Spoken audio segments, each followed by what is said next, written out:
হচ্ছে টাকাটা তেলের যে ট্যাঙ্কি আছে এখানে রেখে দিবেন। আজকে আমি আপনাদের একটা ছোট্ট টিপস দেব, যেটা হচ্ছে যে অনেক সময় আমরা 50 টাকা 100 টাকা টোল দিই, মানে বাইক যখন পার হয় আপনার হচ্ছে যে ব্রিজে পার হলে 50 টাকা বা 100 টাকা দিতে হয়। আমি যেহেতু যমুনা সেতু পার হব, 50 টাকা আমার টোল।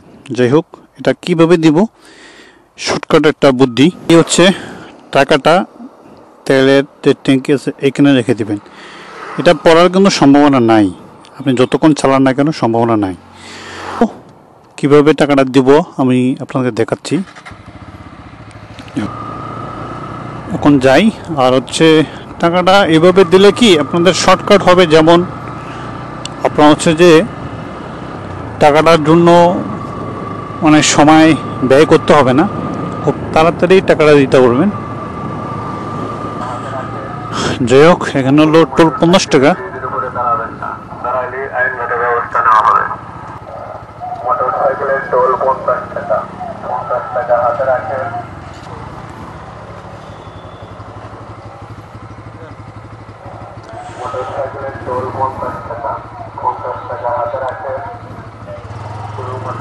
যাই হোক, তো টোল দিলাম আর স্লিপটা নিলাম না, স্লিপটা অলরেডি বাইরে হয়ে গেছে।